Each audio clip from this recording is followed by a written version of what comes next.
जहां एक और दुनिया हथियारों की होड़ पर लगा रहता है तो परिणाम स्वरूप युद्ध तो होना ही है। आज दुनिया की नज़रें यूक्रेन और रूस के युद्ध पर टिकी है। कौन किसका साथ देगा, यह कूटनीति, विदेश नीति अंदर की बात जो हर देश में चल रही है। ऐसे में भारत के अनेक छात्र छात्राएं उच्च शिक्षा प्राप्त कर अपना भविष्य संवारने के लिए देश ही नहीं बल्कि विदेशों में भी एडमिशन लेते आ रहे हैं। शायद इसका एक प्रमुख कारण यह हम मान सकते हैं कि हमारा एजुकेशन इंफ्रास्ट्रक्चर इतना मजबूत नहीं है कि हम सभी छात्राओं को उच्च शिक्षा दे सके। धनबाद कतरास के छात्र के पिता की जुबानी सुनिए। उसका बेटा डॉक्टर बनने की चाह में यूक्रेन के एक यूनिवर्सिटी में एडमिशन तो लिया, लेकिन युद्ध के समय में ना तो एम्बेसी काम आ रहा और ना ही यूनिवर्सिटी ने ही कोई साथ दिया। सबसे पहले दुख की बात तो ये है कि कोई बच्चा, कोई छात्र बाहर जाते हैं पढ़ने और बराबर कुछ न कुछ होते जा रहा है। कुछ कोरोना काल में फंस गए थे, आज वहाँ का स्थिति बहुत भयावह हो गया है जिसके कारण वो फंस गया। मेरा बेटा जो है अनिमेश कुमार, वर्ष 2019 में विनिसा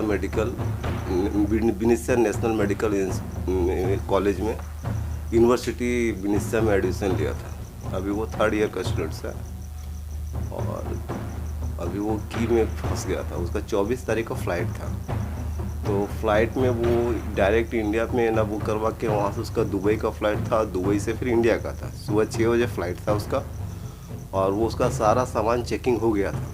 उसका बैग वगैरह जो है सब फ्लाइट में चला गया था और ये लोग एयरपोर्ट के अंदर प्लेन पकड़ने के लिए घुस ही रहा था, तभी एयरपोर्ट पे प्लेन ये बमबाजी हुआ।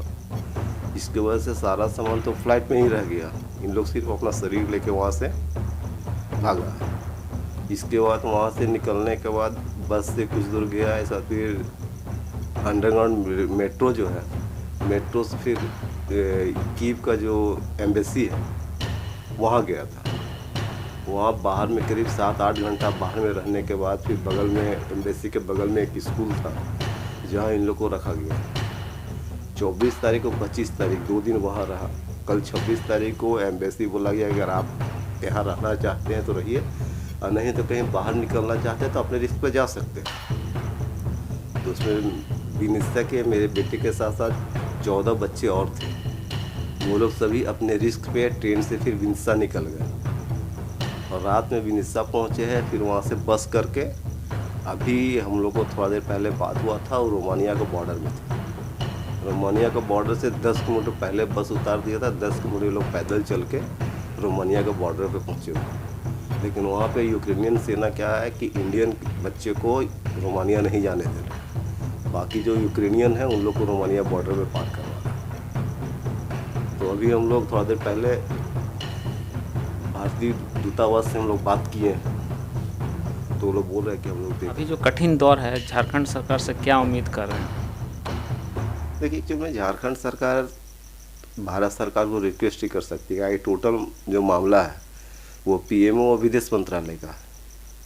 तो मैं झारखंड सरकार से प्रार्थना करूंगा कि वो प्रधानमंत्री और विदेश मंत्रालय पे दबाव डाले ताकि झारखंड के जो भी बच्चे हैं वो जल्दी वापस आ जाए। इस पर यहाँ के जो भारतीय बच्चे हैं बाहर में पढ़ना, क्या उनको ये है? देखिए, कोई ऑप्शन नहीं है ना। आज़ादी के 70 साल होने के बाद भी भारत में जो मेडिकल का या एजुकेशन का जो इंफ्रास्ट्रक्चर तैयार होना चाहिए था वो हुआ ही नहीं।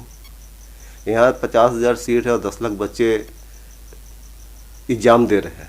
50,000 को तो सीट मिल जा रहा है, बाकी 9.5 लाख बच्चे कहाँ जाएंगे? प्रश्न यह है कि भारत के छात्र छात्राओं से मोटी रकम लेने वाली यूनिवर्सिटी को क्या ऐसा करना चाहिए था? एक पिता का अनुरोध, एक पिता का दर्द, पिता के आंसुओं का सपना अब अपने बच्चे को डॉक्टर बनने के इंतजार में कम और उसके घर वापसी में ज़्यादा है। झारखंड सरकार हालांकि लगातार पीएमओ और फॉरेन मिनिस्टर से और मिनिस्ट्री से अनुरोध कर रही है बच्चे जल्द से जल्द घर वापस आएं। हम सभी ईश्वर से यही कामना करते हैं हर बच्चे जल्द से जल्द अपने परिवार वालों के सामने आ जाएं और युद्ध विराम होकर अपना भविष्य बनाकर राष्ट्र की सेवा करें। हमें पूर्ण विश्वास है और सभी परिवार वालों को आश्वस्त करता हूं कि निश्चित रहें, आप बहुत जल्द अपने बच्चों को, अपने लाल को अपने आंखों के सामने देखेंगे। तो हम भी दूसरे देश के बच्चों को अपने यहाँ पढ़ाते हैं, हमारे बच्चे बाहर नहीं जाते। आज जो भी यूरोपियन कंट्री उसके बच्चे क्यों नहीं बाहर जाते? उसके यहाँ अपना स्ट्रक्चर है। क्या आपको लगता है भारत की दिशा और दशा में बदलाव होगा? उम्मीद है, दुनिया जी रहा है, हम लोग भी जी रहे हैं कि शायद हो जाए।